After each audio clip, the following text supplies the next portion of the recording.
Salut Oji, salut tout le monde. Salut Victor. Petite vidéo, vous connaissez le principe. On a 5 minutes pour répondre à une question que vous nous avez posée ou qu'on s'est posée et auquel on trouve qu'il y a un intérêt.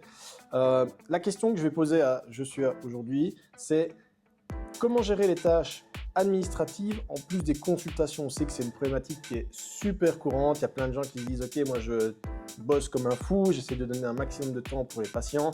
Et puis en fait, je dois accorder quand ce temps pour les tâches administratives?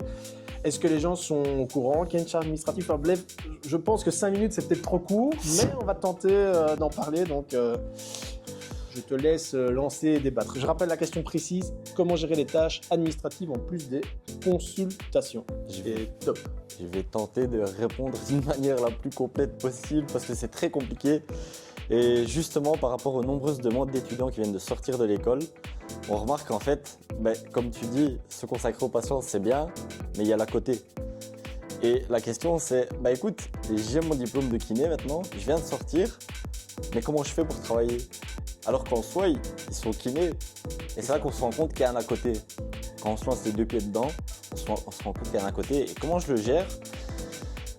De mon côté, je me suis mis quelques créneaux horaires.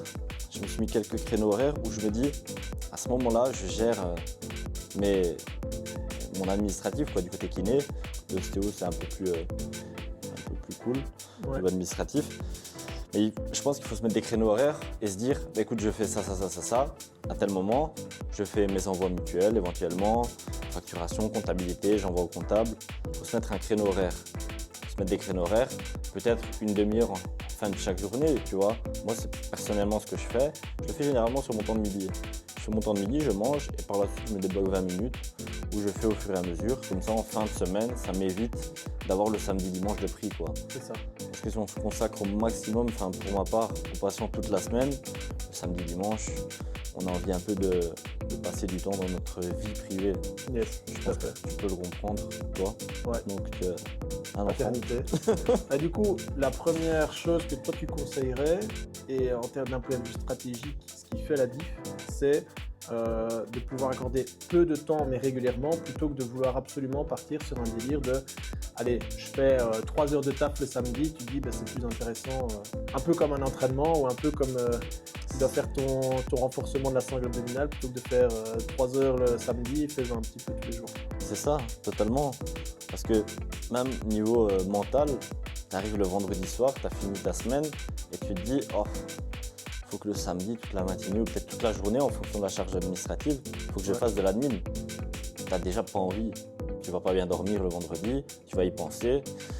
Voilà, tandis que là, moi j'arrive le vendredi soir et je me dis mon week-end, je fais ce que je veux. Ok. Si jamais on réfléchit, je me permets de challenger finalement ton conseil qui serait de répartir la charge de travail. Est-ce que toutes les tâches administratives méritent d'être réparties comme ça sur la semaine ou d'autres pas? Je pense à un truc super simple. Si jamais on considère la partie comptabilité, a priori de la compta, tu n'as pas besoin de le faire tous les jours de la semaine, c'est quelque chose qui peut être fait de manière ponctuelle. C'est ça. Et là, tu ferais quoi? Plus une fois toutes les semaines, une fois toutes les 2 semaines? Parce qu'une fois tous les mois, c'est peut-être un peu beaucoup. C'est peut-être un peu beaucoup. Ouais, il y a peut-être une charge administrative un peu énorme.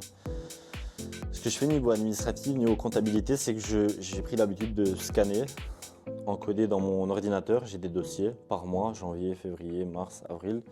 Et dès que mon comptable me les demande trimestriellement, pour ma part, j'ai déjà tout sur mon ordinateur. Il me dit « Ok, envoie-moi tout ». Je prends mes dossiers, je fais glisser, ça prend 5 secondes et tout est déjà mis en place, quoi, pour lui envoyer. Top. Donc c'est vraiment aussi une relation à avoir avec les différents intervenants. En l'occurrence, quand tu as des papiers administratifs en kinésithérapie, c'est les mutualités, donc savoir un peu comment elles fonctionnent pour avoir aussi les délais de paiement et autres. Et pour la comptabilité, c'est la relation que tu as avec ton comptable. C'est ça. Et là, évidemment, c'est toujours top d'avoir un comptable qui est spécialisé aussi dans notre domaine et pas avoir un comptable qui fait très peu d'indépendants dans le domaine de la santé. Et là, on a un relationnel qui est plus important. Choisir les bonnes personnes, tu le disais à un moment dans une précédente vidéo, choisir les bonnes personnes pour faire les bonnes actions au bon moment, c'est le principal. Parce qu'un comptable qui n'est peut-être pas dans le domaine de la santé va peut-être pas te dire quoi faire au bon moment, tandis que là, voilà, ça te permet de faire les bonnes actions au bon moment, d'être optimal au plus possible. Trop bien. Et toi, au niveau administratif, comment tu t'en sors? Comment tu gères ça? Au niveau de l'administratif, je regarde le chrono parce qu'on devait faire une tentative de réponse. Il nous reste 1 minute, donc je tente d'y répondre dans les délais comme on s'était promis sur ce format de vidéo. Moi, au niveau administratif, c'est relativement simple, c'est-à-dire qu'avec l'ostéopathie, il y a souvent une attestation qui est remise directement, il y a un paiement qui est fait. La partie la plus importante, évidemment, c'est toute la gestion de comptabilité en fonction des différents projets qui sont mis en place, que ce soit l'aménagement d'un centre médical, que ce soit de l'achat de matériel, comment est-ce que ça va pouvoir se faire. Il y a toujours un suivi qui est plutôt lié à la facturation et au paiement par rapport à cette dynamique-là. Moi, j'ai un process qui n'est pas forcément de le faire tous les jours parce que ce n'est pas possible dans mon emploi du temps personnel, mais j'essaye un maximum d'avoir un regard là-dessus toutes les semaines. Pour la partie administrative, moi, je considère aussi tout ce qui est répondre aux patients. J'ai décidé de mettre en place des schémas au fur et à mesure que le temps avançait qui me permettaient de donner encore plus d'importance à la relation thérapeutique. Et donc, par exemple, j'ai évité de répondre au téléphone. Volontairement, j'échange beaucoup par SMS, ce qui me permet, quand je suis en train de soigner, de ne pas être au téléphone, de pouvoir rappeler plus tard. Donc, voilà, un moment défini. Et dernièrement, j'ai décidé de supprimer l'email. Donc, c'est le SMS qui prime ou l'agenda en ligne. Parce que l'email, je suis nul en réponse d'email. Ce n'est pas le truc où j'aime m'accorder du temps. J'aime pas vraiment boîte mail. Et donc, je pense que ça améliore aussi la gestion administrative. Parce que l'administratif, c'est aussi la prise de rendez-vous, par exemple. Et donc, c'est des outils que j'aime bien. Trouver des outils qui facilitent, qui te font gagner du temps. Les outils des personnes. On est bon? Je pense qu'on a répondu. On a dépassé un petit peu les 5 minutes. On est à 5 minutes 38. J'ai un peu parlé sur la fin. Il ne me restait qu'une minute, désolé. Je pense qu'on a fait le tour de la question. Moi, je suis assez content de la réponse que je suis pu apporter. J'ai pu apporter mes éléments de réponse qui étaient plus spécifiques. On espère que vous, ça vous a éclairé sur des stratégies que vous pourriez mettre en place. Ça a aussi donné finalement un point de vue qui était peut-être différent du vôtre. N'hésitez pas à partager en commentaire votre stratégie ou des outils que vous utilisez qui sont top.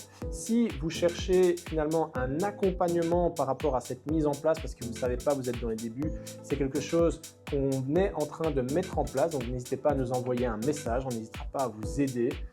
Et enfin, si vous cherchez un comptable spécialisé dans le domaine de la santé, vous pouvez toujours nous envoyer un message en nous précisant la région dans laquelle vous travaillez et on essaiera de vous mettre en contact avec quelqu'un de compétent avec lequel on est en partenariat. Merci Joshua pour ce moment, ce partage. On se retrouve bientôt pour une prochaine vidéo. Ciao! Ciao!